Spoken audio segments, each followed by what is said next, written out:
নমস্কার বন্ধুরা। পাকিস্তান ভারতের সঙ্গে সম্পর্ক খারাপ করার উদ্দেশ্যে বিভিন্ন সময় বিভিন্ন রকম নাশকতার ছক কষে নেয়। কখনো আতঙ্কবাদী হামলার মতো নির্লজ্জনক ঘটনা, আবার কখনো ভারী মাত্রায় সৈন্যসহ ভারতের সীমানায় জোর করে ঢুকে যাওয়ার চেষ্টা, যার ফলস্বরূপ তার প্রতিবাদী স্বীকার করে নিতে হয় ভারতের কাছে নির্লজ্জতার হার। এদের মধ্যে অন্যতম ভয়াবহ ছিল 1999 সালের কার্গিল যুদ্ধ।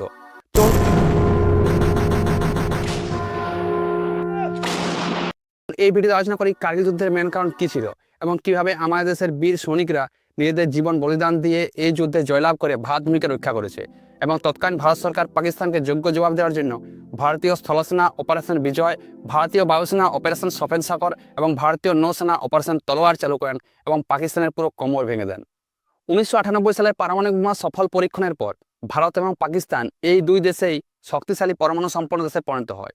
তাই দুই শক্তিশালী পরমাণু সম্পন্ন দেশের মধ্যে যুদ্ধ শুরু হয়, তা কতটা ভয়ঙ্কর রূপ নিতে পারে এই কথা মাথায় রেখে এবং তৎকালীন ভারতের প্রধানমন্ত্রী মাননীয় অটল বিহারী বাজপেয়ী মহাশয় ভবিষ্যতের কথা চিন্তা করে আশে করে দিল্লি থেকে লাহোরে যান 2রা মে 1999। পৌঁছালে তৎকালীন পাকিস্তানের প্রধানমন্ত্রী নওয়াজ শরীফ তাকে 21 তোপের সালামি দিয়ে স্বাগতম জানান এবং দুই দেশের প্রধানমন্ত্রী মিলে একটা বৈঠক করেন। সে ঠিক করা হয় যে ভারত এবং পাকিস্তান এই দুই দেশ অতীতে যে সমস্ত যুদ্ধ করে এসছে সেই সমস্ত কথা ভুলে গিয়ে ভবিষ্যতে যাতে আর কোনো যুদ্ধ না হয় সেই বিষয়ে মাথায় রেখে দুই দেশের মধ্যে সুসম্পর্ক বজায় রেখে এগিয়ে যাবেন। এবং ভারত পাকিস্তানের মধ্যে যদি কোনো সমস্যা দেখা দেয় তাহলে দুই দেশ শান্তিপূর্ণভাবে বসে তার মীমাংসা করে নেবেন কোনো দেশের হস্তক্ষেপ ছাড়াই। যত তাড়াতাড়ি সম্ভব দ্রুত কাশ্মীর সমস্যার সমাধান নিয়ে আসবেন কোনো দেশের হস্তক্ষেপ ছাড়াই। কিন্তু কোনো ভারতবাসী এটা অনুমানই করতে পারেননি এর ঠিক 3 মাস পরেই এই 21 তোপের সেলামি 21 তোপের গোলা হয়ে ভারতীয় সেনাবাহিনীর হৃদয়কে ক্ষতবিক্ষত করে দেবে। পাকিস্তানের এমন কেউ কেউ তো ছিলেন যারা ভারত পাকিস্তানের এই সুসম্পর্কে কোনো মতে মেনে নিতে পারছিলেন না, কারণ 1971 সালের পূর্ব পাকিস্তানের স্বাধীনতা যুদ্ধে প্রায় 93,000 পাকিস্তানি সৈন্যকে সারেন্ডার করতে হয়েছিল ভারতীয় সেনাবাহিনীর কাছে। আর ফলস্বরূপ এক নতুন দেশ জন্ম নিয়েছিল বাংলাদেশ। ভারতবর্ষের ম্যাপটি ভালো করে লক্ষ্য করলে দেখা যাবে কাশ্মীরের কিছুটা অংশ রয়েছে পাকিস্তানের অধিকৃত, যা পিওকে বা পাক অকুপাইড কাশ্মীর নামে পরিচিত। এর মাঝখানে রয়েছে LOC অর্থাৎ লাইন অফ কন্ট্রোল নামে একটি সামরিক নিয়ন্ত্রণ রেখা। বিষয়ে 2রা মে 1972 সিমলা এগ্রিমেন্ট স্বাক্ষর করেছিলেন তৎকালীন ভারতীয় প্রধানমন্ত্রী মাননীয়া ইন্দিরা গান্ধী এবং পাকিস্তানের তৎকালীন প্রধানমন্ত্রী জুলফিকার আলী ভুট্টো। এখানে ঠিক করা হয় যে এই দুই দেশ কখনোই LOCকে লঙ্ঘন করবে না এবং ভারত পাকিস্তানের মধ্যে যদি কোনো সমস্যা দেখা দেয় তাহলে দুই দেশ শান্তিপূর্ণভাবে বসে তার সমাধান করে নেবেন। কিন্তু এই কার্গিল যুদ্ধ ছিল 1972 সালের সিমলা এগ্রিমেন্টকে সরাসরি ভেঙে ফেলা। এই কার্গিল যুদ্ধের সূত্রপাত শুরু হয় 3রা মে 1999। কার্গিল জেলার বাটালিক রিজনের তাসি নামগার নামে এক ব্যক্তির ইয়াক হারিয়ে যায়। ইয়াক হলো পাহাড়ি অঞ্চলের এক প্রজাতির গাভী। তাই সে তার বন্ধুর সাথে ইয়াকের খোঁজে বার হন এবং দূরবীনের সাহায্যে পাহাড়ের উপর লক্ষ্য করে দেখেন কিছু মানুষ হাতিয়ার নিয়ে ভারতের সীমানায় প্রবেশ করে পাথর কেটে বাংকার তৈরি করে লুকোনোর জায়গা বানাচ্ছেন। তার মনে সন্দেহ হয় এবং সে তাদের হালচাল দেখে বুঝতে পারেন তারা LOCর ওই পার থেকে এসছেন, তারা ভারতীয় নন, তারা পাকিস্তানি। তাই সে যত তাড়াতাড়ি সম্ভব নিয়ারেস্ট ইন্ডিয়ান আর্মিকে গিয়ে খবরটা দেন এবং তাকে অসংখ্য ধন্যবাদ, কারণ ভারতীয় সেনা তা যাচাই করলে জানতে পারেন ঘটনাটি সত্য। এরপর ক্যাপ্টেন সৌরভ কালিয়া এবং তার টিমকে ঘটনার খুঁটিনাটি সত্য যাচাই করার জন্য পেট্রোলিংয়ে পাঠানো হলে পাকিস্তানি আর্মি তাদের চারদিক থেকে ঘিরে ফেলে এবং তাদের বন্দি বানিয়ে তাদের উপর অমানবিক শারীরিক নির্যাতন শুরু করে। তাদের কান কেটে দেয়, তাদের নাক কেটে দেয়, এমনকি তাদের জিভ পর্যন্ত কেটে নেয়, তাদের চোখ উপড়ে নেয়। এইভাবে অমানবিক অত্যাচার করার পর তাদের নিষ্ঠুরভাবে হত্যা করেন এবং আমাদের দেশের কয়েকজন বীর সৈনিক শহীদ হয়ে যান। এই ঘটনার পর ভারতীয় বাকি সৈন্যদের মনে প্রতিশোধের আগুন জ্বলে ওঠে। কার্গিল যুদ্ধের নামকরণ হওয়ার কারণ কার্গিল জেলায় এই যুদ্ধ হয়েছিল বলে। কার্গিল জেলার মেন 4 জায়গায় এই যুদ্ধ হয়: দ্রাস, কাকসার, মস্কোক এবং বাটালিক। এর মধ্যে সবচেয়ে যে ভীষণ লড়াই হয়েছিল তা ছিল দ্রাসের মধ্যে, কারণ এই যেমন তলোলিন, .5140, .4590 এবং সর্বশেষ ছিল টাইগার হিল, যেখানে ভারতের সব রকম ইন্টেলিজেন্স ফেলিওর ছিল। ভৌগোলিক দিক থেকে দেখলে দেখা যাবে কার্গিল এরিয়াতে শীতকালীন তাপমাত্রা কিছু কিছু জায়গায় -30 থেকে -40 নেমে যায়। তাই এই প্রচণ্ড ঠান্ডার হাত থেকে বাঁচার জন্য 1972 সালের সিমলা এগ্রিমেন্ট অনুযায়ী ভারতীয় সৈন্যরা অক্টোবর মাসে তাদের বাংকার ছেড়ে চলে আসতেন এবং পাকিস্তানি সৈন্যরাও তাদের বাংকার ছেড়ে চলে যেতেন। আবার এপ্রিল-মে মাসে ঠান্ডা কমলে সেই সব বাংকারে পুনরায় ফিরে যেতেন। কিন্তু এই 1999 সালে ইন্ডিয়ান আর্মি তাদের বাংকার ছেড়ে চলে এলে পাকিস্তানি আর্মি তাদের পরিকল্পনা মাফিক তাদের বাংকার ছেড়ে তো যায়নি, বরং ভারী মাত্রায় গোলা বারুদ অস্ত্র নিয়ে ভারতীয় সীমানায় প্রবেশ করে কার্গিল জেলার দ্রাস, কাকসার, মস্কোক এবং বাটালিক এরিয়ার মোট 130টিরও বেশি বাংকার তারা দখল করে নেন, যেগুলো ইন্ডিয়ান আর্মি ছেড়ে এসেছে। এবং এই অপারেশনের কোড নাম দেন অপারেশন বদ্র। আর মূল উদ্দেশ্য ছিল কাশ্মীর থেকে লাদাখ যাওয়ার একমাত্র ন্যাশনাল হাইওয়ে 1A কে সম্পূর্ণভাবে ভেঙে ফেলা। কারণ এই ন্যাশনাল হাইওয়ে 1A কে ভেঙে ফেললে ভারত থেকে সিয়াচিনকে আলাদা করা সম্ভব ছিল। পাকিস্তানি আর্মি এই ন্যাশনাল হাইওয়ের উপর এতটাই ডমিনেন্স করে নিয়েছিল যে তাদের অনুমতি ছাড়া একটি গাড়ি পর্যন্ত পার করা সম্ভব হচ্ছিল না। কারণ এই ন্যাশনাল হাইওয়ের দুই সাইডে ছিল উঁচু উঁচু পাহাড়, এবং সেই পাহাড়ের টপগুলোতে পাকিস্তানি সৈন্যরা আগে থেকে প্রপার পজিশন নিয়ে গান, স্নাইপার, স্টিঙ্গার মিসাইল আগে থেকে কবজা করে রেখেছিল। ভারতীয় সৈন্যরা কোনো মতে বুঝে উঠতেই পারছিল না গুলি আসছে কোথা থেকে। এদিকে পাকিস্তান থেকে সরাসরি জানিয়ে দেওয়া হয়েছিল যে এটি পাকিস্তানি আর্মির কাজ নয়, কোনো আতঙ্কবাদী সংগঠন হতে পারে। আসলে এর পিছনে বসছিল পাকিস্তানি আর্মির জেনারেল পারভেজ মুশারফ, জেনারেল আজিজ খান, মেজর জেনারেল জাভেদ হাসানের মতো উচ্চপদস্থ আধিকারিক। ভারত সরকারের স্থলবাহিনী 19 মে 1999 অফিসিয়ালি অপারেশন বিজয় লঞ্চ করেন। হাজারো সংখ্যায় আর্মিকে রেডি করা হয় এবং কার্গিলে পাঠানো হয়। এই সময় চিফ অফ আর্মি ছিলেন বেদপ্রকাশ মালিক, এবং প্ল্যানিং করা হয় দ্রাস, কাকসার, মস্কো এবং বাটালিক এই 4 জায়গায় সেনাদের ভাগ করে পাঠাবেন। ভারতের প্রায় সমস্ত রাজ্য থেকে এই যুদ্ধের জন্য সেনাদের লাগানো হয়েছিল। অপরদিকে ইন্ডিয়ান এয়ারফোর্স 26 মে অফিসিয়ালি সফেদ সাগর লঞ্চ করেন। 27 মে প্রথম যুদ্ধজাহাজ ওড়ালে পাহাড়ের উপর তা যান্ত্রিকভাবে খারাপ হয়ে পড়ে এবং রাডার সিগন্যালের বাইরে চলে যায়। তাই তাকে খোঁজার জন্য তার পিছনে MiG-20 নিয়ে রওনা দেন স্যার ক্যাপ্টেন অজয় আলওয়ালিয়া। সে তাকে খোঁজার জন্য পাহাড়ের উপর কিছুটা লো হাইটে ওড়ানোর সময় পাকিস্তানি আর্মি তার উপর স্টিঙ্গার মিসাইলে হামলা করে দেন, এবং এই মিসাইল তার জাহাজে হিট করে গেছে এটা বুঝতে পেরে সে সিট এজেকশন করে প্যারাশুট দিয়ে ড্রপ করার চেষ্টা করেন, এবং এই অবস্থায় পাকিস্তানি আর্মি তার উপর মেশিন গান দিয়ে ফায়ারিং করে দেয়।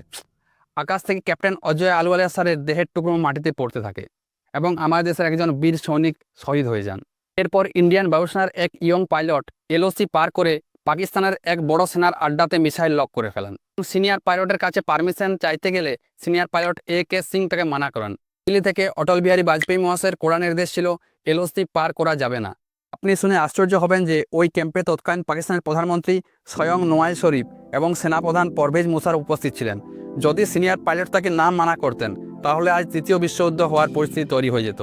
এখানে ভারত সরকারের LOC পার না করার সিদ্ধান্তের পিছনে বড় ইন্টারেস্টিং ডিপ্লোম্যাটিক কারণ ছিল। কারণ কোনো দুই দেশের মধ্যে যদি যুদ্ধ শুরু হয় তাহলে তৃতীয় কোনো দেশের পক্ষে তা বিচার করা খুবই মুশকিল হয়ে পড়ে যে এখানে কে সঠিক এবং কে ভুল। কারণ দুই দেশের কাছে স্ট্রং আর্গুমেন্ট থেকে থাকে নিজেদেরকে সঠিক প্রমাণ করার জন্য। এখানে ভারত LOC পার না করায় বিশ্বের সমস্ত দেশ ভারতকে সাপোর্ট করে, কারণ অন্যান্য দেশ এখানে পরিষ্কার বুঝতে পারছিল যে পাকিস্তানি সৈন্য জোর করে ভারতের সীমানায় ঢুকে পড়েছে, এবং ভারত সরকার তাদের তাড়িয়ে নিজেদের দেশকে প্রোটেক্ট করার চেষ্টা করছে। তৎকালীন আমেরিকার প্রেসিডেন্ট বিল ক্লিন্টন তৎকালীন পাকিস্তানের প্রধানমন্ত্রী নওয়াজ শরীফের উপর প্রচণ্ড প্রেসার সৃষ্টি করে যাতে ভারতের সীমানা থেকে পাকিস্তানি সৈন্যদের সরিয়ে আনা হয়। এমত অবস্থায় ইন্ডিয়ান নেভি অফিসিয়ালি লঞ্চ করেন অপারেশন তলোয়ার। ইন্ডিয়ান নেভির ওয়েস্টার্ন নেভাল কমান্ড এবং সাউদার্ন নেভাল কমান্ড আরব সাগরের উপর নেভাল ব্লকেজ লাগিয়ে দেন। তৃতীয় নৌবাহিনী জেনে বুঝে পাকিস্তানি মার্চেন্ট জাহাজের আশেপাশে মিসাইল মারতে শুরু করেন যাতে তারা আগে আসতে সাহস না পায়। কিন্তু প্রাকৃতিক দিক থেকে দেখলে দেখা যাবে যে পাকিস্তানি সৈন্যরা এক বড় সাপোর্ট পেয়েছিল, কারণ তারা আগে থেকে প্রপার পজিশন নিয়ে পাহাড়ের টপগুলো কবজা করে রেখেছিল। কিন্তু ভারতীয় সৈনিকদের কাছে কোনো কিছুই অসম্ভব নয় তা তারা প্রমাণ করে দেখিয়েছেন। এই কার্গিল যুদ্ধের মেন টার্নিং পয়েন্ট হয় তোরলিন পাহাড়কে জেতার পর। এই তোরলিন পাহাড়কে জেতা ইন্ডিয়ান আর্মির কাছে মুশকিল টাস্ক ছিল। 16,000 ফুট উচ্চতে এবং -5 ডিগ্রি থেকে -11 ডিগ্রি তাপমাত্রায় তার উপর থেকে ব্ল্যাঙ্কেট ফায়ার কন্টিনিউ ছিল। ইন্ডিয়ান আর্মির কাছে একমাত্র অন্ধকার রাত এবং খারাপ ওয়েদারে অপশন ছিল, যে রাত্রে আকাশে চাঁদ দেখা যায় না। কারণ ইন্ডিয়ান আর্মি মুভমেন্ট করলে পাকিস্তানি আর্মি টের না পায়। ক্যাপ্টেন অজিত সিং এই মিশনটি অ্যাটেম্প্ট করেন। মেজর রাজেশ অধিকারী একটি টিমকে লিড করেন পাহাড়ে চড়ার জন্য, এবং তার টিম কিছুটা সাকসেসফুল হলেও মেজর রাজেশ অধিকারী এবং তার টিমের 2 জন সৈনিক শহীদ হয়ে যান এই সরাসরি লড়াইয়ে। এরপর কর্নেল MB রবীন্দ্রনাথ একটি 90 জনের টিমকে লিড করেন। সেনাদের 3টি ভাগে ভাগ করেন, ভীম, অর্জুন এবং অভিমন্যু। একটি টিম সরাসরি ফ্রন্ট থেকে অ্যাটাক করবে, দ্বিতীয় টিম পিছন থেকে অ্যাটাক করবে, এবং তৃতীয় টিম কভার ফায়ার কন্টিনিউ রাখবে। পাহাড়ের পিছন থেকে অ্যাটাক করেন মেজর বিবেক গুপ্তা এবং তার টিম। লাগাতার গুলি লড়াই চলতে থাকে, এবং দুর্ভাগ্যবশত মেজর বিবেক গুপ্তা সহ তার টিমের 6 জন বীর সৈনিক এই যুদ্ধে শহীদ হয়ে যান। কিন্তু শেষ পর্যন্ত ভারতীয় বীর সৈনিকরা এই তোরলিন পাহাড়ের নর্থে 1.6 কিলোমিটার দূরে একটি পাহাড়ের টপ ছিল 0.5140, এবং এর উচ্চতা ছিল আনুমানিক 17,000 ফুট, এবং এটি তোরলিন পাহাড় থেকেও বেশি উচ্চতা ছিল। তোরলিন এবং 0.5140 মাঝখানে অনেক ছোট ছোট পাহাড়ের টপ ছিল যেগুলোকে ভারতীয় সৈন্যরা সহজে নিজেদের দখলে নিয়ে আসতে সক্ষম হন। 0.5140কে রিক্যাপচার করার দায়িত্ব দেওয়া হয় লেফটেন্যান্ট কর্নেল যোগেশ কুমার যোশীকে। সে তার টিমকে 2টি ভাগে ভাগ করেন, যারা পাহাড়ের 2 সাইড থেকে পাহাড়ের টপে চড়বেন। প্রথম টিমকে লিড করেন লেফটেন্যান্ট সঞ্জীব সিং জামওয়াল, দ্বিতীয় টিমকে লিড করেন লেফটেন্যান্ট বিক্রম বাত্রা। এবং তাদেরকে এই মিশনের সাকসেসফুল সিগন্যাল চয়েস করতে বলা হয়। মানে তারা তাদের এই মিশন সাকসেসফুল করে ফেললে বাকি সৈন্যদের কিভাবে সিগন্যাল জানাবেন। লেফটেন্যান্ট সঞ্জীব সিং জামাল চয়েস করেন ও ইয়া ইয়া ইয়া এবং লেফটেন্যান্ট বিক্রম বাত্রা চয়েস করেন এ দিল মাঙ্গে মোর। My company's successful was ये दिल मांगे मोर। 20 জুন সকাল সকাল তারা পাহাড়ি চড়া শুরু করেন এবং তাদের পাহাড়ি চড়ায় কোনো রকম ক্যাজুয়ালিটি না হওয়ায় তারা মিশন সাকসেসফুল করে ফেলেন এবং সকলকে সাকসেসফুল সিগন্যাল পাঠান। এই টপকে দখল করার পর ইন্ডিয়ান আর্মি পাকিস্তানি আর্মির অনেক ইম্পর্ট্যান্ট ডকুমেন্ট উদ্ধার করতে সক্ষম হন।